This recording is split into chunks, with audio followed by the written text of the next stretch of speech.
and welcome to Sankalp Study Success.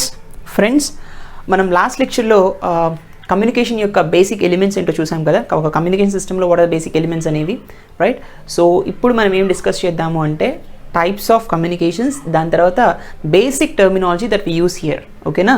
సరే, ఇక్కడ జనరల్గా కమ్యూనికేషన్ అనేది 2 టైప్స్లో ఉంటుంది అకార్డింగ్ టు యువర్ సిలబస్. ఇక్కడ ఏంటంటే పాయింట్ టు పాయింట్ కమ్యూనికేషన్ అంటారు, బ్రాడ్కాస్ట్ మోడింగ్ కమ్యూనికేషన్ అంటారు. పాయింట్ టు పాయింట్ కమ్యూనికేషన్ అంటే అర్థం ఏంటి అంటే సింపుల్ ఎగ్జాంపుల్లో చెప్తున్నాను, కన్ఫ్యూజ్ అవ్వకండి. Telephone conversation between 2 persons.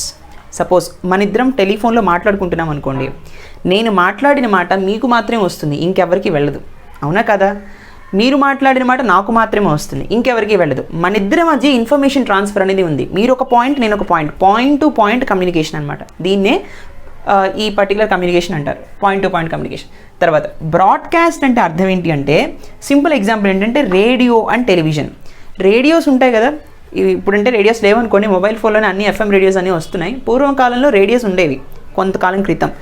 So radios అనేవి, రేడియో స్టేషన్ ఒక చోట ఉండేది, ఆ స్టేషన్లో వచ్చేటటువంటి సిగ్నల్ ప్రతి చోట ఉండేది. రేడియో ఎక్కడ పడితే అక్కడ ఉంటాయి రేడియోస్, ఆ ప్రతి రేడియోకి అందేదనమాట ఆ సిగ్నల్. అంటే ఎన్నో చోట్ల రేడియోస్ ఉన్నాయి, మల్టిపుల్ రేడియోస్ ఉన్నాయి, ఒక్కొక్క ప్రదేశంలో ఒక్కో రేడియో ఉంది.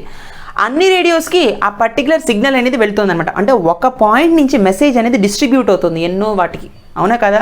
దాన్నే బ్రాడ్కాస్ట్ అన్నాడు. బ్రాడ్ వైడ్గా అవి డిస్ట్రిబ్యూట్ అవుతున్నాయి అనమాట. ఒక పాయింట్ దగ్గర ఉన్నది మరొక పాయింట్ దగ్గరికే వెళ్ళింది అనుకోండి, దాన్ని పాయింట్ టు పాయింట్ అంటాం. ఒక పాయింట్ దగ్గర ఉన్నది మల్టిపుల్ రిసీవర్ సెక్షన్స్ దగ్గరికి వెళ్ళింది అనుకోండి, దాన్ని ఏమంటాం? బ్రాడ్కాస్ట్ మోడ్ అంటాం. ఈవెన్ టెలివిజన్ అయినా అంతే.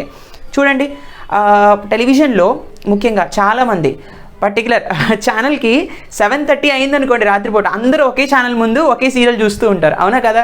పంపించేది ఒకడే స్టార్ మా ట్రాన్స్మిటరే పంపిస్తుంది. ఆ పర్టికులర్ ఆ పాయింట్ ఒక్కటే ఉంది, కానీ రిసీవర్స్ ఎంతమంది ఉన్నారు? వేలల్లో లక్షల్లో ఉన్నారు. అదేంటో కూడా మీకు తెలుసు, నేను చెప్పక్కర్లేదు. సో బ్రాడ్కాస్ట్ అంటే అర్థం ఏంటంటే ఒకళ్ళే ట్రాన్స్మిటర్ ఉంటారు, రిసీవర్స్ ఎంతమందో ఉంటారు. పాయింట్ టు పాయింట్ అంటే అర్థం ఏంటంటే ఒక ట్రాన్స్మిటరే ఉంటారు, ఒక రిసీవరే ఉంటారు. అంటే 1 ట్రాన్స్మిటర్ అండ్ 1 రిసీవర్. ఇక్కడ 1 ట్రాన్స్మిటర్ అండ్ మల్టిపుల్ రిసీవర్స్. అది మీకు అర్థం చేసుకోవాల్సింది. అర్థమైందా? So these are the basic 2 types of communication అనమాట. Now let us see the terminology. Okay friends, look at the basic terminology. ముఖ్యంగా ఈ పర్టికులర్ కమ్యూనికేషన్ సిస్టమ్స్ అనేటటువంటి సబ్జెక్ట్లో ఏ వర్డ్స్ మనం వాడతాం, వాటి మీనింగ్స్ ఏంటో మనం తెలుసుకుందాం. ఇన్ఫర్మేషన్ అంటే ఏంటి అంటే message to be conveyed measured in bits. Information is nothing but మనం టైప్ చేసినటువంటి మెసేజ్. అవునా కదా? అది వాయిస్ రూపం అవ్వచ్చు, లేదా ఒక సింబల్ అవ్వచ్చు, లేదా ఒక డిజిటల్ లెటర్స్ అయినా అవ్వచ్చు, ఏదైనా సరే, నెంబర్స్ అవ్వచ్చు, సింబల్స్ అవ్వచ్చు, వాయిస్ అవ్వచ్చు, ఏదైనా సరే ఇట్ ఈస్ ఎ మెసేజ్. అర్థమైందా? మనం ఏ మెసేజ్ అయితే మనం రాస్తున్నామో, లేదా ఏదైతే మనం వర్డ్స్ మనం మాట్లాడుతున్నామో, గ్రూప్ ఆఫ్ వర్డ్స్ అనమాట, అవన్నీ కూడా మెసేజే కదా. ఏదైతే మనం కన్వే చేయాలనుకుంటున్నామో ఆ పర్టికులర్ మెసేజ్ని మనం ఇన్ఫర్మేషన్ అంటాం. దీన్ని దేంతో మెజర్ చేస్తామంటే బిట్స్లో మెజర్ చేస్తాం అనమాట. ఈ బిట్ మిమ్మల్ని అడగచ్చు. సి information or message is measured in bits అనమాట. బిట్స్ అనొచ్చు, బైట్స్ అని కూడా అనొచ్చు అనమాట, రైట్? గ్రూప్ ఆఫ్ బిట్స్నే మనం బైట్ అని పిలుస్తాం. సరే, ఛానల్ అంటే ఏంటి అంటే మీడియం. తెలుసు కదా, ప్రతి ఛానల్కి సర్టెన్ ఫ్రీక్వెన్సీ ఉంటుంది, సర్టెన్ బ్యాండ్విడ్త్ ఉంటుంది. బ్యాండ్విడ్త్ అంటే ఏంటో కూడా మనం చెప్పుకుందాము. ఛానల్ అంటే ఏంటి అంటే ఫిజికల్ మీడియం. ఈ ఛానల్ అనేది 3 రకాలుగా ఉంటుంది. Coaxial cables, okay, coaxial cables రూపంలో ఉంటుంది, లేదా ఆప్టికల్ ఫైబర్స్, రైట్? లేదా ఇంకోటి ఏంటి అంటే వైర్లెస్ ట్రాన్స్మిషన్. వైర్లెస్ అంటే ఫ్రీ స్పేస్.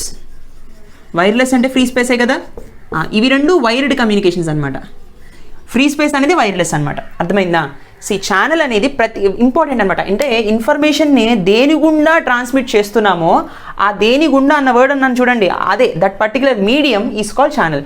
ఇదివరకు రోజుల్లో కోయాక్సియల్ కేబుల్స్ ఉండేవి, ఒక ట్రాన్స్మిషన్ లైన్స్లో వరుసగా వేసేవారు. ఆ ఫార్మాట్లో ఆ పర్టికులర్ వైర్స్లో ఎలక్ట్రికల్ సిగ్నల్ అనేది వెళుతూ ఉండేదన్నమాట. ఆప్టికల్ ఫైబర్స్లో అయితే లైట్ రూపంలో వెళ్తుంది. అర్థమైందా?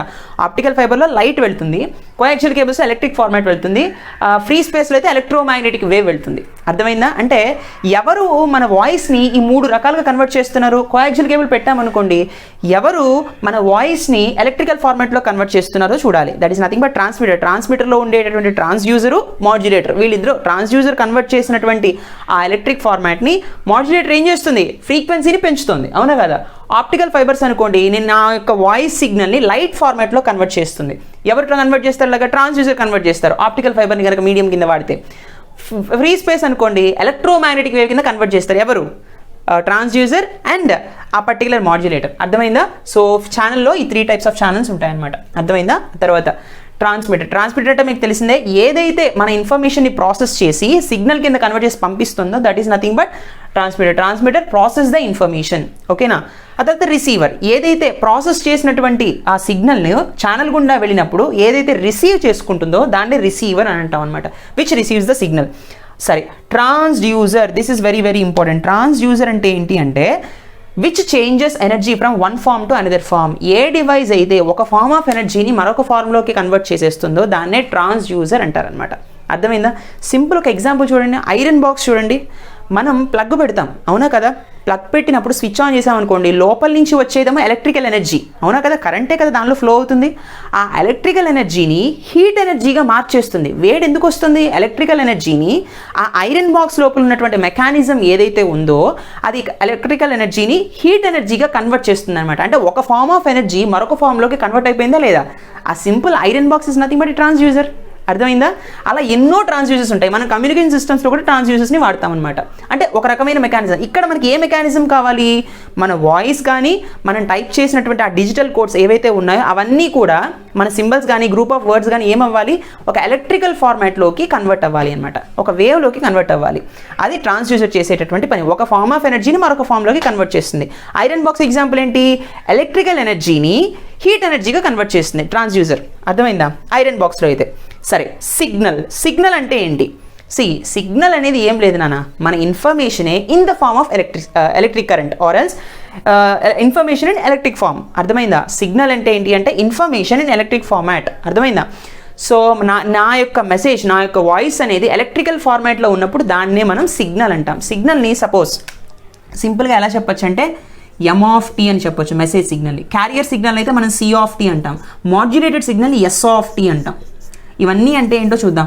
ఎందుకని ఎమ్ ఆఫ్ టీ అన్నారు మెసేజ్ సిగ్నల్ని, ఎందుకని సి ఆఫ్ టీ అన్నారు క్యారియర్ సిగ్నల్ని, ఎందుకని S of T modulated signal అన్నారు అంటే మెసేజ్ అనేది time dependent, carrier is time dependent, modulated signal is time dependent. Time dependent కాబట్టి ఆఫ్ టీ అన్నారు. It is also a function, అవునా కదా? రైట్. సో ఇవన్నీ కూడా మనం డీప్గా మాడ్యులేషన్ గురించి డిస్కస్ చేసేటప్పుడు మనం అక్కడ మాట్లాడుకుందాం. ఓకేనా? I hope like this. Let us see some more.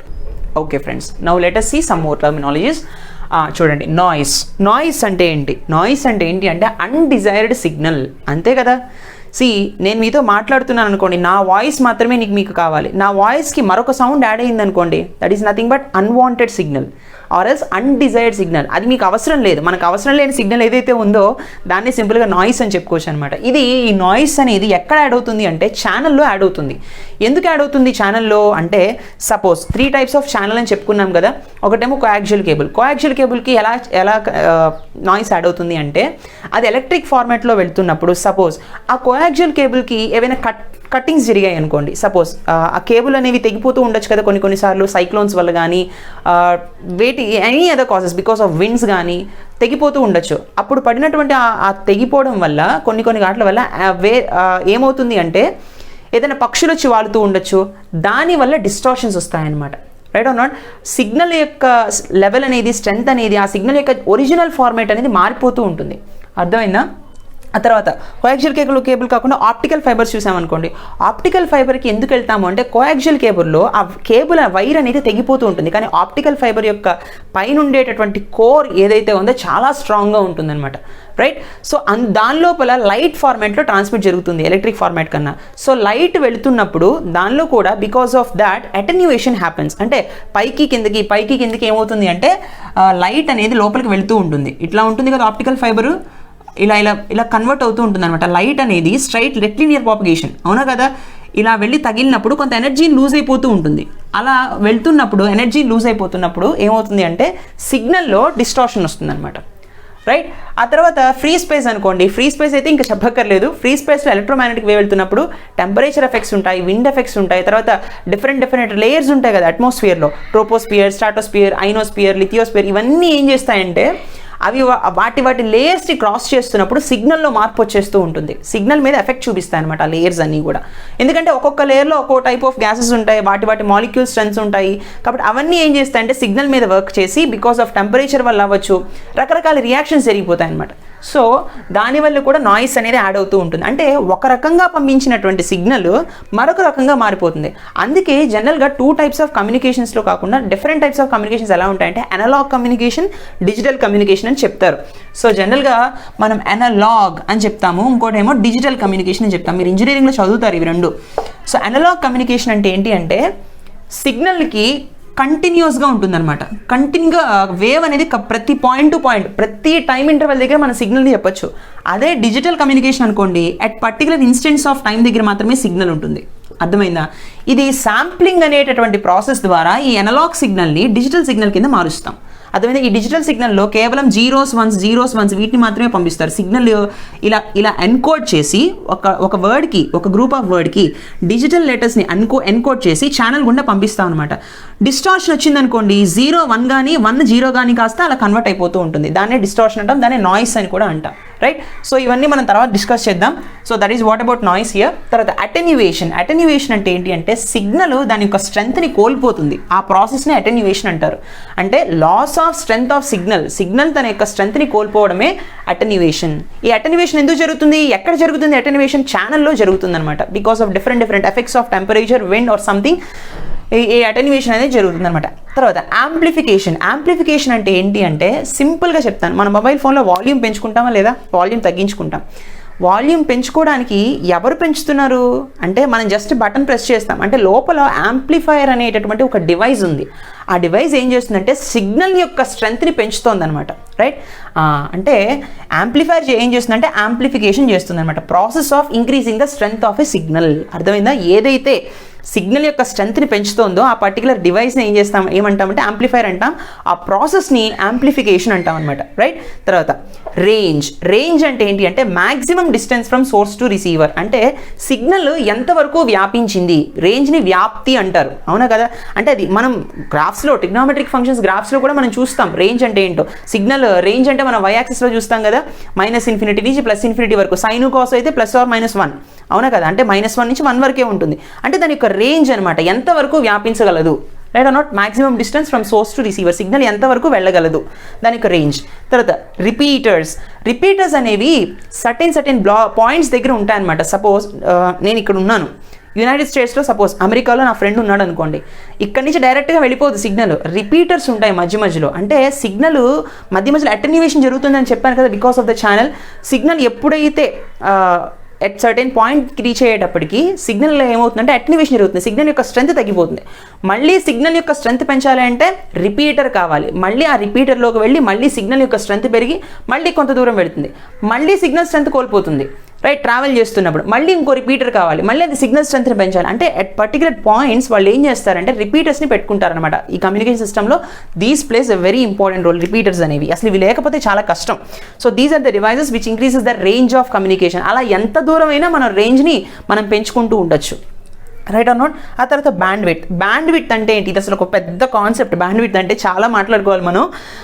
Range of frequencies. జనరల్గా స్పెక్ట్రమ్ అనే ఒక వర్డ్ వింటారు. 2G స్పెక్ట్రమ్, 3G స్పెక్ట్రమ్ అంటారు కదా. స్పెక్ట్రమ్ అంటే ఏంటి అంటే రేంజ్ ఆఫ్ ఫ్రీక్వెన్సీస్ స్పెక్ట్రమ్ అంటే. ఫర్ ఎగ్జాంపుల్ మనం టీవీ చూస్తున్నాం అనుకోండి, మనం అరే పలానా ఛానల్ పెట్టు అంటారు. అవునా కదా? ఈ ఫస్ట్ ఛానల్ 1 పెట్టు, ఛానల్ 2 పెట్టు అంటారు. ఛానల్ అంటే ఏంటి? ఆ పర్టికులర్ ఫ్రీక్వెన్సీకి ట్యూన్ చెయ్యి అని చెప్పడం. Right or not? ఈ పర్టికులర్ ఫ్రీక్వెన్సీకి ట్యూన్ చేసామనుకోండి పలానా జీ టీవీ వస్తుంది. మరో పర్టికులర్ ఫ్రీక్వెన్సీకి ట్యూన్ చేసామనుకోండి జెమినీ టీవీ వస్తుంది. ఇంకొక ఫ్రీక్వెన్సీకి ట్యూన్ చేసామనుకోండి మా టీవీ వస్తుంది, ఆర్ స్టార్ మా వస్తుంది. అంటే ఒక్కొక్క ఛానల్కి ఒక్కొక్క ఫ్రీక్వెన్సీ ఉంటుందన్నమాట. అర్థమైందా లేదా? ఇక్కడ మనం బ్యాండ్విడ్త్ అంటే ఏం చెప్పుకోవాలి అంటే సర్టెన్ బ్యాండ్ ఉంటుంది, సర్టెన్ రేంజ్ ఆఫ్ ఫ్రీక్వెన్సీస్ ఉంటాయి. ఒక్కొక్క ఛానల్ వాడు ఒక్కొక్క ఫ్రీక్వెన్సీని సెలెక్ట్ చేసుకుంటాడు. అంటే మా ఛానల్ని సపోజ్ జీ తెలుగు వాడు ఒక ఫ్రీక్వెన్సీని సెలెక్ట్ చేసుకుంటాడు. అప్పుడు జీ తెలుగు వాడు పంపించేటటువంటి ఇన్ఫర్మేషన్ ఆ ఛానల్ గుండా, ఆ ఫ్రీక్వెన్సీ గుండా వస్తుందన్నమాట. మా టీవీ వాడు ఏం చేస్తాడు? ఒక ఫ్రీక్వెన్సీని ఎంచుకుంటాడు, ఆ బ్యాండ్లో ఒక ఫ్రీక్వెన్సీని ఎంచుకుంటాడు అనమాట. అంటే ఆ స్పెక్ట్రంలో ఒక్కొక్క ఛానల్ వాళ్ళు ఒక్కొక్క ఫ్రీక్వెన్సీస్ ఎంచుకుంటారనమాట. ఆ ఫ్రీక్వెన్సీలు గుండా ఆ సిగ్నల్ అనేది ట్రాన్స్మిట్ అవుతుంది. అర్థమైందా? సేమ్ ఫ్రీక్వెన్సీస్ పంపించారనుకోండి, ఆ ఫ్రీక్వెన్సీ రెండు మిక్స్ అయిపోతాయి. అందుకని ఒక్కొక్కళ్ళు ఒక్కో ఫ్రీక్వెన్సీని ఎంచుకుంటారు అనమాట. ఒకళ్ళు 2 మెగాహెర్ట్జ్ ఎంచుకుంటారు, ఒకళ్ళు 5 మెగాహెర్ట్జ్ ఎంచుకుంటారు. అలా వాళ్ళు ఎంచుకున్నటువంటి ఫ్రీక్వెన్సీస్, వాళ్ళు అలా ఫ్రీక్వెన్సీస్ తీసుకోవాలంటే మనీ పే చేయాలి, అవునా కదా? సో ఇదంతా పెద్ద ప్రాసెస్. బ్యాండ్ విడ్త్ అంటే మీరు సింపుల్గా ఏం తెలుసుకోవాలంటే రేంజ్ ఆఫ్ ఫ్రీక్వెన్సీస్ అంటే high frequencies minus lowest frequency. This is the formula for bandwidth. Band యొక్క విడ్త్ ఎంత అంటే highest frequency minus lowest frequency is the bandwidth. మమ్మల్ని జనరల్గా బిట్స్లో ఎలా అడుగుతారంటే find the bandwidth of this frequency range అంటాడు. అంటే దాని యొక్క హైయెస్ట్ ఫ్రీక్వెన్సీ ఎంత, దాని యొక్క లోయెస్ట్ ఫ్రీక్వెన్సీ ఎంత తెలుసుకుని ఆ రెండింటిని సబ్ట్రాక్ట్ చేస్తే మనకి బ్యాండ్ విడ్త్ అనేది వస్తుంది. విడ్త్ ఆఫ్ ద బ్యాండ్ అని చెప్పొచ్చు బ్యాండ్ విడ్త్ అంటే. అర్థమైందా? So these are the basic terminologies in communication system. I hope you enjoy this lecture. Please do like, comment and share, and don't forget to subscribe. Let us meet in the next session. See you. Bye.